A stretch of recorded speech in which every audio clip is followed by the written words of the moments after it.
Si lo que estás a punto de escuchar te eriza la piel, imagina vivirlo. Quédate hasta el final, porque esta historia no es solo para valientes, es para quienes se atreven a descubrir el horror. Suscríbete ahora si te apasionan las historias de terror reales y cuéntame en los comentarios desde qué país nos estás escuchando. No sé por qué sigo regresando al mismo tema, como si mi cabeza necesitara repetirlo para creerlo. Tal vez porque durante años me convencí de que todo había sido una mala racha, una coincidencia, una serie de noches pesadas. Pero luego me di cuenta de algo.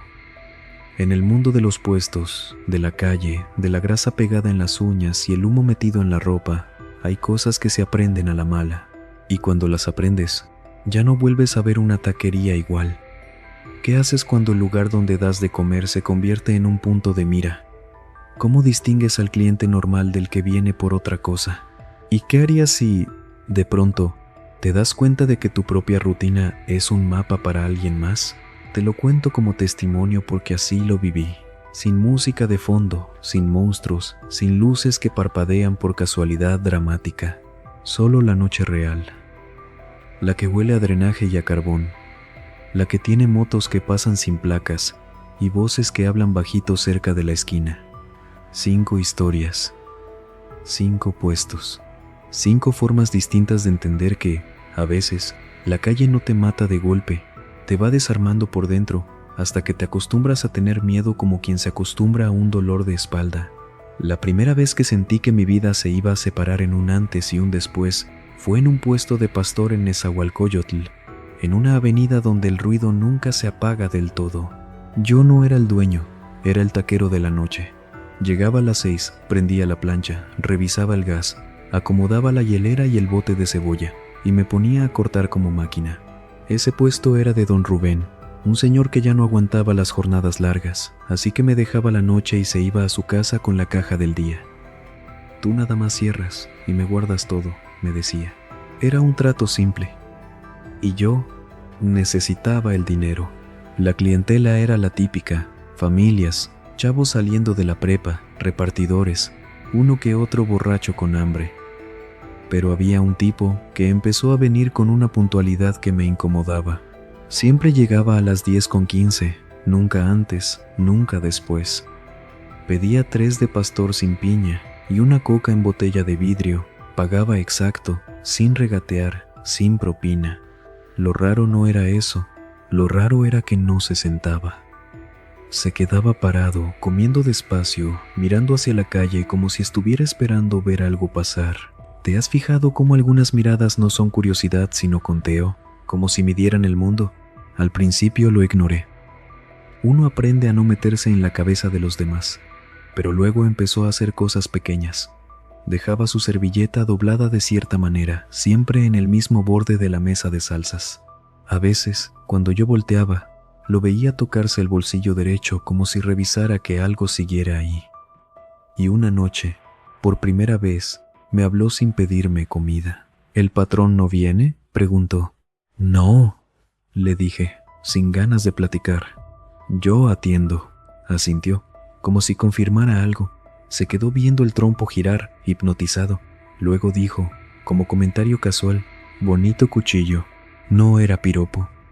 Era un aviso. Esa noche, justo cuando estaba por cerrar, llegó un carro blanco, de esos compactos, con los vidrios polarizados. Se estacionó frente al puesto, en doble fila, como si la calle le perteneciera. Bajaron 2 hombres, uno con chamarra de piel, otro con gorra. No se veían nerviosos, y eso es lo peor. Cuando alguien viene a hacer algo malo y no trae prisa, es porque se siente protegido. Pidieron 10 tacos. No se sentaron. Comieron parados, sin salsa. La gorra no levantaba la cara. El de piel sí me miraba las manos, como si mi rapidez fuera parte de un examen. ¿A qué hora cierras?, preguntó el de piel. Ya casi, dije. Quédate un ratito, respondió, y sonrió. Hoy hay más hambre. ¿Te ha pasado que alguien te ordena con una sonrisa y tú entiendes que no es una sugerencia? Yo fingí que no entendía. Seguí limpiando y guardando. Pero el tipo sacó un billete grande y lo puso sobre la tabla donde yo picaba la carne. No lo dejó en la orilla. Lo puso justo en mi zona, invadiendo, como marcando territorio. Lo empujó con un dedo. «Para que no te vayas a dormir», dijo. Yo no lo agarré. Me quedé quieto. Sentí que si lo tomaba, aceptaba algo, pero si no lo tomaba, lo retaba. Y en la calle, retar a alguien equivale a regalarle un pretexto. Lo tomé. En ese instante, el tipo de la gorra soltó una risa baja, como satisfecho. Se fueron sin despedirse, y el hombre puntual de las 10:15, el de los 3 tacos sin piña, se quedó al final, mirando cómo guardaba. Cuando el carro blanco se perdió, él se acercó y me dijo bajito: «Ya te vieron». «¿Quién?», pregunté, aunque ya sabía que esa pregunta era inútil. «Los que mandan por aquí», dijo, con la calma de quien habla del clima. «Si te dicen que abras más tarde, abres. Si te dicen que cierres, cierras». Me quedé sin aire. ¿Cómo se supone que uno responde a eso? La semana siguiente el patrón, don Rubén, me llamó temprano. Me dijo que no abriera ese día. Hubo un problema, dijo. No quiso explicar. Yo, terco, fui a ver el puesto desde lejos. La lona estaba cortada, la mesa tirada, el trompo desmontado, y había una patrulla estacionada como adorno, con un policía apoyado en la puerta, viendo su celular. No estaba investigando nada, solo estaba ahí, como para que los demás entendieran el mensaje. Esa noche me habló el tipo puntual. Me habló como si fuera mi amigo. «Cáele mañana a las 10», me dijo. «Te van a dar instrucciones». Yo no le di mi número, él ya lo tenía. ¿Te imaginas descubrir que tu vida está siendo administrada por gente que ni conoces? No fui. Me fui a dormir a casa de un primo en otro barrio. Apagué el celular. Me escondí como si hubiera cometido un delito. A las 2 de la mañana, tocaron la puerta. 3 golpes. Pausa. 2 golpes. Ese ritmo te cambia para siempre. Mi primo se asomó por la mirilla y se quedó pálido. «¿Qué hiciste?», me preguntó. Yo no supe qué decir. Los golpes se repitieron. Luego, una voz tranquila: «Sabemos que está ahí el taquero. No queremos bronca». Yo quería que mi primo no abriera, pero la gente abre por miedo, no por valentía. Abrió un poco, apenas, y un hombre le metió el pie para impedir que cerrara. No vi su cara, pero vi su mano, limpia, uñas cortas, anillo discreto. «Nomás venimos a hablar», dijo. «¿Cómo te llamas?». Mi primo dijo su nombre. El hombre asintió, como guardando un dato. Luego me vio a mí y sonrió. «Te escondes», dijo. «Eso no se hace». «Yo no debo nada», dije, intentando sonar firme. «Todavía», respondió. «Pero ya agarraste dinero. Eso ya te hace parte. ¿Te das cuenta de lo rápido que una decisión de 2 segundos te puede amarrar meses?» No me golpearon. No me amenazaron con palabras grandes. Solo me dijeron: «Mañana abres en otro lado. Te van a decir dónde y te llevas el cuchillo».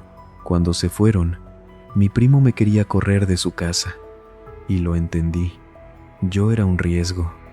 Al día siguiente, por miedo a que le hicieran algo, fui. Me citaron en una esquina cerca de una estación del metro. Ahí estaba el tipo puntual. Me saludó como viejo conocido. «Tranquilo», dijo. «No te va a pasar nada si cooperas». Me subieron a un carro. Me llevaron a un puesto distinto, en otra colonia.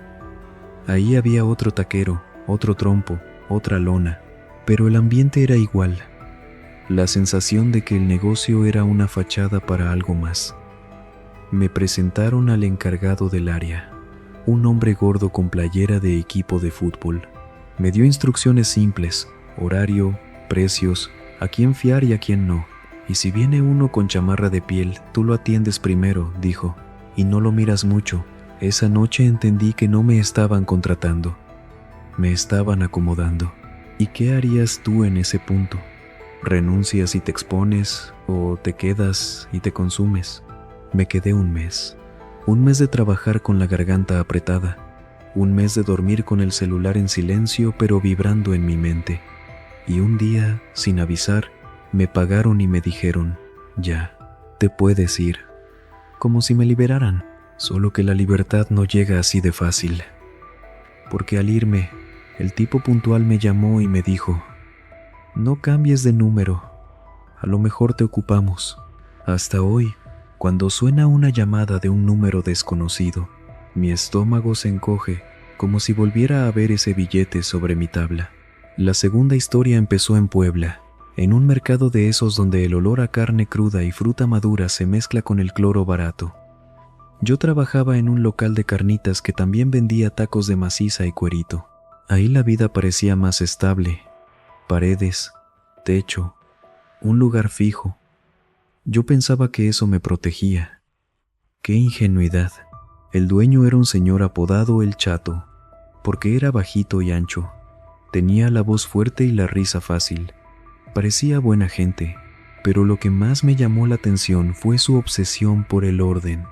Siempre cerraba la caja a la misma hora, siempre contaba el dinero con la puerta cerrada, siempre revisaba el candado 2 veces. Yo pensé que era por robos comunes. Pero no.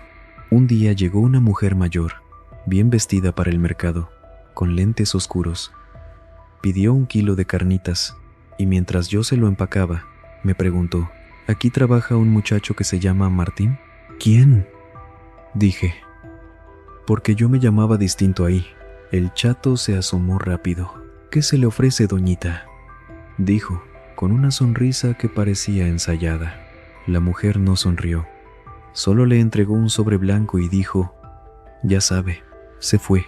¿Has visto cómo cambia el aire cuando alguien deja un sobre sin explicar nada?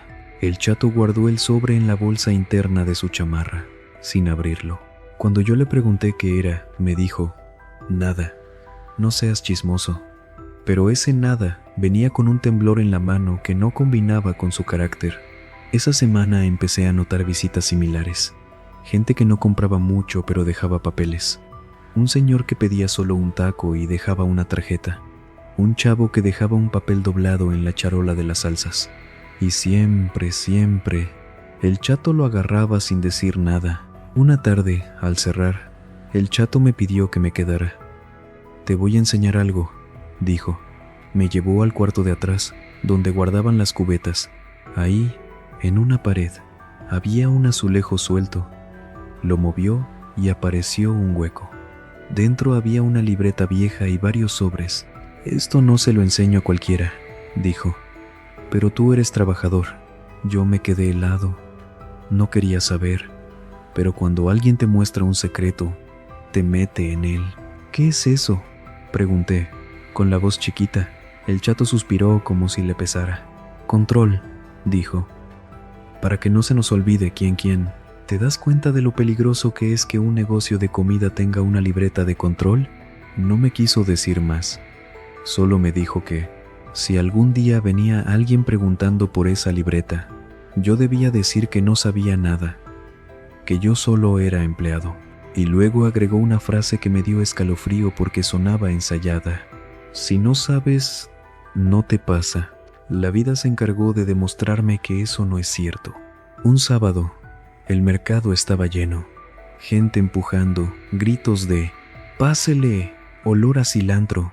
Yo estaba cortando cuando vi a 2 hombres entrar al local sin pedir permiso. No eran del mercado. Tenían la ropa demasiado limpia. Uno traía barba recortada, el otro una cadena de oro discreta. Se acercaron a El Chato. ¿Ya llegó lo de la doñita?, preguntó el barbón. El Chato asintió. ¿Y la libreta?, preguntó el de la cadena. El Chato tragó saliva. Está guardada. Enséñala, ordenó el barbón. El Chato dudó un segundo. Yo vi ese segundo cómo se ve el borde de un abismo. El Chato se dio la vuelta hacia el cuarto de atrás. Y en ese instante, el de la cadena me miró. ¿Tú quién eres?, preguntó. Empleado, dije. ¿De confianza?, preguntó. Y su tono era casi burla. El Chato respondió por mí. Sí, es bueno. Eso fue peor. Porque la palabra confianza en ciertas bocas es una condena. ¿Alguna vez alguien te ha recomendado sin preguntarte y tú sientes que te acaba de vender? El Chato sacó la libreta del hueco. El barbón la abrió ahí. con las manos sin prisa. Pasó hojas. Yo alcancé a ver columnas, nombres, cantidades, fechas. No leí, pero vi suficiente. El barbón señaló una línea y chasqueó la lengua. Este se atrasó, dijo. El chato se encogió. Se le enfermó la mamá. El barbón lo miró como si hubiera escuchado una excusa infantil. Cerró la libreta y la golpeó contra la mesa. Eso no importa, dijo. Aquí no se paga con historias. Luego pasó algo que todavía me da vergüenza recordar. El barbón me aventó la libreta hacia el pecho. Guárdala tú, me dijo, porque si se pierde, te pierdes tú. Me quedé duro. El chato me miró con desesperación, como diciendo, hazlo. Yo la guardé. Ese día, al salir del mercado, noté que alguien me seguía. No era un me parece, era real. Un tipo con gorra, caminando a la misma distancia, deteniéndose cuando yo me detenía. Cambié de ruta. Se mantuvo. Entré a una tienda. Se quedó afuera. Esperó. ¿Te ha pasado que el miedo deja de ser idea y se vuelve comportamiento? Que empiezas a caminar diferente, a respirar diferente. Esa noche no dormí. Y al día siguiente, cuando llegué, el local estaba cerrado. El chato no contestaba. Pregunté en el mercado. Una señora me dijo bajito, se lo llevaron. Así, sin drama. Se lo llevaron como se llevan una caja. Yo, idiota, pensé en la libreta. La tenía yo, y supe que eso era peligro puro. Quise deshacerme de ella, pero ¿dónde? ¿En el drenaje? ¿En el basurero? ¿Y si alguien la encontraba? ¿Y si alguien me veía? Guardé la libreta en una bolsa negra y la enterré en una maceta grande en mi cuarto, bajo tierra húmeda. Eso me dio una falsa sensación de control. Esa misma tarde tocaron mi puerta. No 3 y 2 golpes. Esta vez, un toque suave, casi educado. Abrí un poco y vi a la mujer de lentes oscuros, la doñita. Sonreía sin alegría. ¿Martín?, preguntó. Sí. Mentí. Pobrecito el chato, dijo, como si hablara de alguien enfermo. ¿Y ahora quién se va a encargar? Yo me quedé mudo. Ella inclinó la cabeza. No te preocupes, dijo. Ya te vieron trabajador. Eso gusta. ¿Te das cuenta? Ellos no buscan talento, buscan obediencia. Esa noche me fui de Puebla. Dejé ropa, dejé cosas. Y cuando llegué a otra ciudad, lo primero que hice fue tirar la maceta con tierra en un baldío. No sé quién encontró esa libreta. No sé qué pasó después. Pero sé que, a veces, lo peor no es lo que te hacen, sino lo que dejas atrás, como una bomba para alguien más. La tercera historia ocurrió en Guadalajara, y si te digo que empezó con algo tan simple como un cliente especial, me vas a creer porque así pasa. El terror real no anuncia su entrada, se sienta y pide de comer. Yo trabajaba en una taquería de birria en una esquina concurrida, con mesas de plástico y un toldo rojo. Era un lugar familiar, de esos donde los domingos hay fila. El dueño, Nico, era joven, ambicioso. Quería crecer, quería abrir otra sucursal, y para eso necesitaba inversionistas, aunque nunca lo decía así. Un día llegó un hombre con camisa blanca y reloj caro. No era del barrio. Se sentó solo, pidió consomé y 3 tacos, y pagó sin mirar el menú. Al terminar, pidió hablar con Nico. Se metieron a la cocina. Yo escuché solo pedazos. Te conviene, yo puedo ayudarte, con esto no batallas. Cuando salió, Nico tenía la cara brillante de emoción, como si le hubieran prometido el cielo. ¿Qué pedo?, le pregunté después. Nico sonrió. Nos va a caer una oportunidad, dijo. ¿Has visto a alguien emocionarse por algo que no entiende del todo? Es como ver a un niño agarrar un cuchillo porque se ve padre. A partir de ese día, el hombre de camisa blanca empezó a venir cada semana. Nunca comía mucho, más bien revisaba. Miraba el flujo de gente, la caja, el estacionamiento. Un martes, Nico me pidió que me quedara hasta más tarde. Vienen unos, dijo. Nada más sirve y ya. A las 11 llegó una camioneta negra. Bajaron 2 hombres y una mujer. Se metieron a la taquería cuando ya no había clientes. Cerraron la reja a medias, como para que pareciera que seguíamos abiertos. La mujer sacó un celular y empezó a grabar el lugar, pero no como influencer. Grababa detalles, el ángulo de las cámaras, las salidas, el baño, la puerta trasera.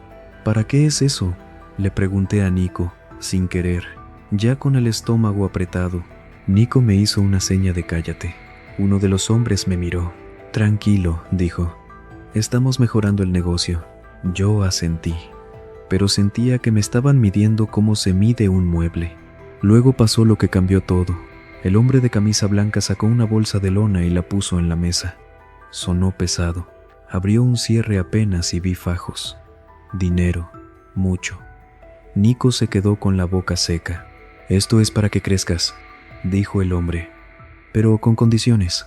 ¿Alguna vez te han ofrecido una salida fácil y al mismo tiempo has sentido que es una trampa? Como si el premio viniera con cadena. Nico aceptó. No firmó nada. No hubo contrato. Solo un apretón de manos y una frase. A partir de hoy esto también es de nosotros. En las semanas siguientes, la taquería cambió. No en el menú, en la atmósfera. Empezaron a llegar clientes que no eran clientes. Se sentaban en una mesa y no comían. Pedían un agua y se quedaban. A veces entraban al baño y tardaban poco. A veces entraban al baño y tardaban demasiado.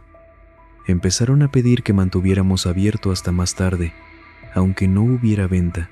Empezaron a traer cajas de refrescos que no querían que tocáramos. Yo intenté decirle a Nico que eso no era normal. Nico me dijo, no seas paranoico, estamos ganando más. Y sí, ganábamos más, pero el dinero no te quita el miedo, lo compra. Una noche, mientras trapeaba, encontré una bolsita transparente en el piso del baño. No era condón, no era basura normal, era un polvo. Yo no soy tonto. La guardé con un papel para no tocarla y se la enseñé a Nico. Nico palideció. ¿De dónde la sacaste?, preguntó. Del baño. Nico se quedó quieto, como si calculara el daño. Bórralo, dijo, y me miró como si me estuviera suplicando. No digas nada. Haz como que no viste. ¿Te das cuenta de lo que implica que tu jefe te pida que borres evidencia? Ya no es trabajo, es complicidad. Esa noche llegó la primera señal. 2 patrullas se estacionaron frente a la taquería, con las luces apagadas. Los policías bajaron, entraron, saludaron al hombre de camisa blanca como si fuera un conocido, y se sentaron a comer. No pidieron cuenta, no revisaron nada, solo comieron, se rieron, se fueron. Al día siguiente, Nico estaba feliz. ¿Ya viste? Estamos protegidos, decía. Y a mí esa palabra protegidos me dio asco. Lo peor pasó un viernes. Había mucha gente. Una familia con niños en una mesa, pareja de novios, un señor mayor solo, todo normal. Entra un chavo, flaco, nervioso, y se mete directo al baño. Sale rápido. A los 5 minutos entran 2 hombres con gorra. Van al baño, salen. Uno de ellos mira alrededor como buscando a alguien. Se acerca a la familia con niños. ¿Ustedes vieron a un chavo flaco?, pregunta, sonriendo. La familia se queda confundida. El papá dice que no sabe. El hombre asiente. Luego mira al niño y le acaricia la cabeza como si fuera amable. Esa caricia me heló, porque no era cariño, era demostración de poder. ¿Has sentido que alguien puede ser amable y aterrador al mismo tiempo? Esa mezcla te deja sin brújula. El chavo flaco salió de repente corriendo de la taquería, empujando gente. Uno de los hombres con gorra lo siguió. Afuera se escuchó un golpe seco, como cuerpo contra carro. La gente se asomó. Yo no. Yo me quedé pegado a la barra, inmóvil. El hombre de camisa blanca entró al local, calmado, y dijo en voz alta: «Tranquilos, fue un accidente». La gente volvió a sentarse porque la gente quiere creer. porque es más fácil creer que fue accidente que aceptar que estás comiendo en medio de algo oscuro. Esa noche, al cerrar, Nico me dijo, no pasó nada. Pero al limpiar, vi una mancha en la banqueta. No era salsa, era demasiado oscura, y había un rastro como arrastre. Yo renuncié al día siguiente. Nico intentó convencerme con más dinero. Le dije que no. El hombre de camisa blanca estaba ahí, como si supiera. Si te vas callado, me dijo, sin amenaza explícita, porque aquí todos comemos. Yo asentí y me fui callado. Pero me llevé una cosa, la certeza de que en esa ciudad, en esa esquina, la gente seguía haciendo fila los domingos, sin saber lo que había pasado un viernes. ¿Y tú? ¿Seguirías comiendo ahí si supieras? ¿O prefieres no saber para seguir viviendo? La cuarta historia me pasó en Monterrey, y esta es la que más me avergüenza porque aquí sí hice algo que me persigue, no por maldad, por miedo. Yo trabajaba en un puesto de tacos de barbacoa de noche, cerca de una avenida donde pasan tráileres. Era un puesto sencillo, casos grandes, tortillas recién hechas, salsa borracha, limón. El dueño se llamaba Beto, un tipo callado, de esos que no platican pero trabajan duro. Su esposa a veces ayudaba con las tortillas. Era un negocio familiar, y por eso dolió más. Una noche llegó un hombre con chamarra deportiva, joven, con sonrisa fácil. Pidió 2 tacos, pagó, y mientras comía miraba alrededor, no la comida. Cuando terminó, se acercó a Beto y le dijo, «Buenas noches, jefe. Nomás para avisar que ya cambiaron las cuotas». Beto no preguntó cuáles. Solo suspiró. «¿Cuánto ahora?», dijo. «1,500 por semana», dijo el joven, como si fuera el precio del gas. «Y si puede adelantado, mejor». Beto apretó la mandíbula. No respondió. ¿Te has fijado cómo la extorsión se disfraza de administración? Te hablan como si tú les debieras por existir. El joven se fue como si nada. La esposa de Beto estaba pálida. Yo pregunté en voz baja si era lo de siempre. Beto me miró con una tristeza que no olvido. «Es lo de siempre», dijo, «pero cada vez es más. Yo quería irme, pero tenía renta, tenía deudas, y pensé, mientras yo solo sea empleado, no pasa nada».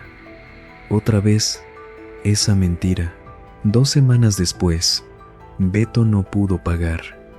Llegó el joven de la chamarra, pidió 2 tacos, y cuando Beto le dijo que no tenía completo, el joven sonrió y dijo, «Entonces vamos a hacer algo. Me vas a dar el celular del que trabaja contigo». Me apuntó con la barbilla. A mí, sentí que se me bajó la sangre. «¿Para qué?», pregunté, y me odié por preguntar. «Para estar en contacto», dijo, con esa falsa amabilidad, «por si Beto se hace el desaparecido». Beto me miró suplicando que se lo diera. No quería, pero se lo di. Fue un acto mínimo, un número, y aún así se sintió como entregar una llave. Esa misma noche me llegó un mensaje. «Mañana vienes, no faltes». No era pregunta. ¿No te parece brutal que te ordenen así, como si fueras propiedad, y tu mente aún intenta encontrar una salida civilizada? Al día siguiente, llegué por miedo. El joven vino más tarde, pero no solo. Venía con otro, mayor, con cara seca. Se sentaron en una mesa, no comieron, solo observaron. Luego el mayor señaló a un cliente que acababa de comprar. Un hombre con gorra roja, manos de albañil, que pagó con monedas. «Ese», dijo el mayor. «¿Quién es?». Beto dijo que no sabía, que era cliente. El mayor lo miró con paciencia peligrosa. «Entonces averigua», dijo. Yo entendí. Querían que el puesto fuera ojo, que Beto se convirtiera en vigilante del barrio. Y si Beto no podía, entonces nosotros. Pasaron días. El hombre de gorra roja volvió varias veces. Siempre compraba poco, siempre pagaba con monedas, siempre miraba alrededor con nervio. Una noche, el joven me escribió: «¿Ya lo viste? ¿A qué hora viene?». Yo no respondí. Me hice el menso. Me dio miedo. A la semana siguiente, el joven llegó enojado. Se acercó a mí y me habló al oído. No nos hagas trabajar de más. Yo temblé. Beto se metió. Es un muchacho. No sabe, dijo. El joven sonrió. Pues va a aprender. Esa noche, cuando cerramos, vimos una moto detenerse a media cuadra. 2 hombres se bajaron y se quedaron parados en la sombra, mirando el puesto. No se acercaron, solo esperaron. Beto me dijo, vete tú primero. Yo no quería dejarlo, pero él insistió. Caminé rápido. Sentí pasos detrás. Me giré y no vi a nadie, pero el miedo te inventa sombras. A mitad de la calle escuché una voz. Oye, me congelé. Era el joven de la chamarra deportiva, parado junto a un carro. Ven, dijo. Me acerqué despacio, con la garganta apretada. Él me mostró su teléfono. Tenía una foto del hombre de gorra roja, tomada desde lejos.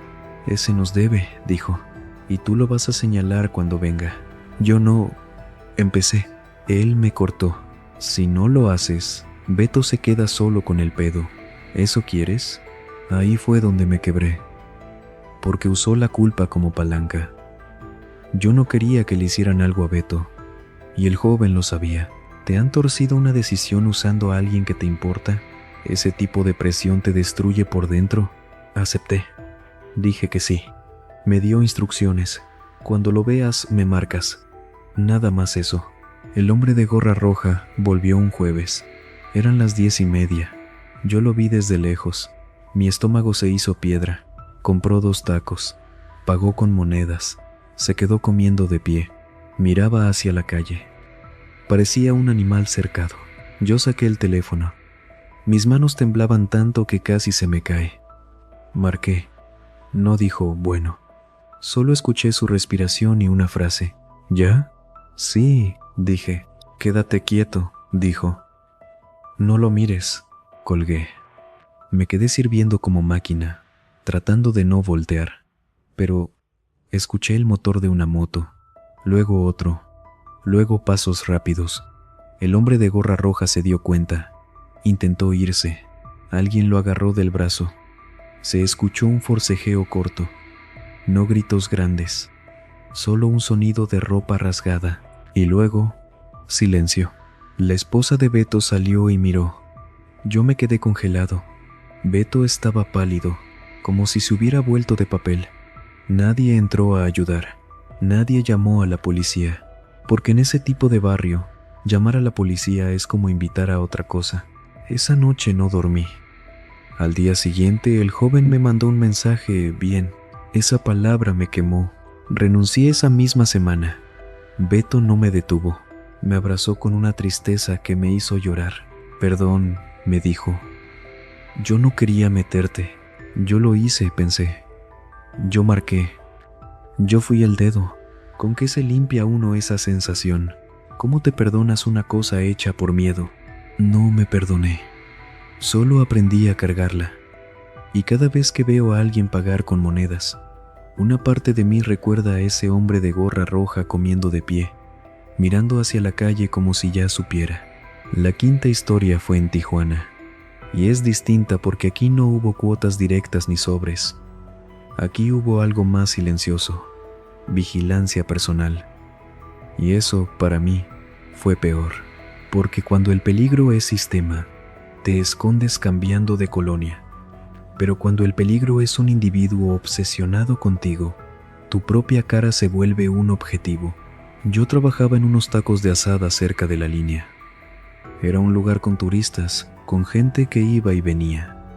La dueña, doña Maruca, era una señora fuerte, con carácter. El otro taquero era el chino, rápido para cortar carne. Yo estaba en caja y tortillas, y a veces hacía salsa. Un día llegó un hombre estadounidense, alto, camisa de cuadros, gorra, barba. Hablaba español raro, pero entendible. Pidió 5 tacos, 1 sin cebolla. Pagó con $, y dejó propina grande. Normal, Volvió al día siguiente, y al siguiente, y al siguiente, siempre lo mismo. Siempre se sentaba en la misma mesa, desde donde podía ver el puesto y la calle. No hablaba con nadie, solo miraba, y lo que me empezó a incomodar fue una cosa. Me llamaba por el nombre. Gracias, Daniel, decía. No es mi nombre real, pero ahí usaba ese. Yo nunca se lo dije. Doña Maruca no lo decía en voz alta. ¿Cómo lo sabía? ¿No te da escalofrío cuando alguien pronuncia tu nombre con demasiada confianza, como si te conociera desde antes? Una tarde, cuando ya no había mucha gente, se acercó a la barra y me mostró su teléfono. Era una foto mía, trabajando, tomada desde la calle. No era selfie casual, era un encuadre pensado. «Sales bien», dijo, sonriendo. «Te ves confiable.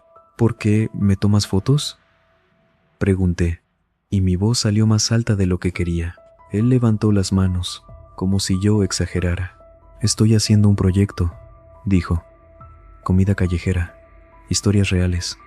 Quiero tu historia». Le dije que no. Él asintió como si aceptara, pero su sonrisa no cambió. «Yo espero», dijo, y siguió viniendo. Con el tiempo empezó a dejar cosas. Una vez dejó una pluma buena, otra vez un encendedor caro, otra vez una nota doblada con mi nombre escrito. No decía nada más, solo mi nombre, como marca. El chino me dijo: «Ese vato te mira raro». Doña Maruca también lo notó.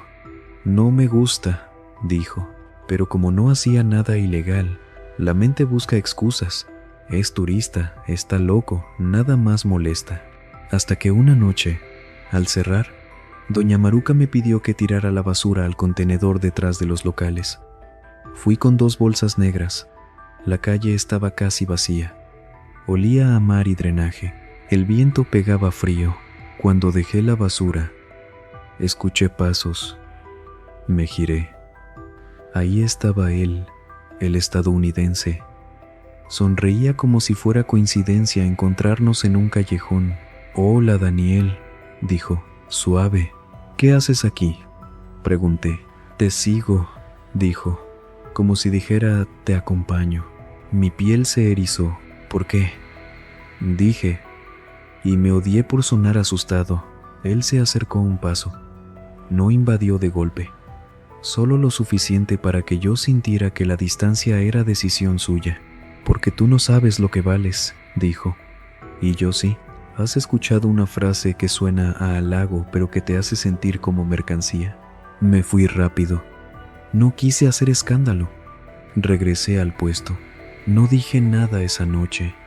Pensé que si lo ignoraba, se cansaría. Pero hay gente que no se cansa, se obsesiona. Un día encontré una USB en mi mochila. Yo no la puse. La llevé a una computadora vieja del puesto, otro error, y la abrí. Había un video. Era yo caminando hacia mi casa, grabado desde un carro. El video duraba 10 minutos. En el último segundo, una voz baja decía en español torcido: «Así llegas». Se me revolvió el estómago. Apagué la compu. Me quedé sentado, escuchando el chisporroteo de la plancha como si fuera un reloj de cuenta regresiva. Al día siguiente, él llegó como siempre. Se sentó, comió, luego se acercó a la barra y dijo sin sonreír: «Ya lo viste, déjame en paz». Le dije: «No puedo», dijo. «Ya empecé. ¿Qué quieres?», pregunté, y esa pregunta fue como abrir una puerta. Él respiró hondo, como si disfrutara. «Que vengas conmigo», dijo.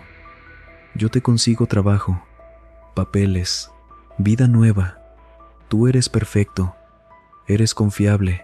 Su manera de decir confiable me dio asco. Era como decir domable. Le dije que no. Él no gritó, no golpeó, solo dejó un fajo de dinero en la barra, demasiado, y dijo: «Entonces te voy a convencer. ¿Te das cuenta de lo aterrador que es que alguien te hable como si tú no fuera parte del juego, no una respuesta final?». Esa semana empecé a recibir mensajes desde números distintos. «Te vi. Hoy usaste camisa negra». No te vayas por esa calle. Y cuando alguien puede describir tu ropa, tu mente deja de pertenecer a ti. Empiezas a anticipar, a revisar, a sospechar de todos. La paranoia no te cae encima, se te mete debajo de la piel. Doña Maruca me dijo que él había preguntado por mí, que le ofreció dinero por mi dirección. Ella le dijo que no, pero estaba asustada. Ahí entendí que esto ya no era mi asunto, ya estaba tocando a otros. Decidí irme, otra vez. Huir es vergonzoso, pero vivir con un depredador encima es peor. Le dije al chino que me iba. No le expliqué todo, solo le dije, hay alguien raro. El chino me miró serio. ¿Te va a matar?, preguntó. Peor, dije. ¿Me quiere? Esa frase suena absurda, pero es real. Hay gente cuya querencia es posesión, y la posesión no necesita amor para ser peligrosa. Me fui a la terminal de autobuses, compré boleto con efectivo, no miré atrás, y aún así, al salir, lo vi. Estaba a unos metros, recargado en una pared, como si supiera todo. No sonreía. Tenía una decepción tranquila. ¿Te vas?, dijo. Sí, respondí. Metió la mano a su bolsillo. Yo pensé lo peor, pero sacó un papel doblado y me lo lanzó al pecho. Léelo cuando estés solo, dijo. Ahí está tu futuro. Se dio la vuelta y se fue. Me encerré en el baño de la terminal para abrir el papel, porque no quería que nadie me viera temblar. Era una lista escrita a mano. Mi horario, mis rutas, nombres, Doña Maruca, el chino, 2 clientes, y al final, una frase en español mal escrito: si no eres mío, eres problema. ¿Te imaginas leer tu vida escrita por alguien más, como si ya te hubiera acomodado en su cabeza? Me subí al camión con el estómago hecho nudo. Cambié de ciudad, cambié de trabajo, cambié de nombre otra vez, y aún así, durante meses, cada vez que alguien pronunciaba Daniel en la calle, aunque no fuera para mí, me volteaba con el corazón acelerado.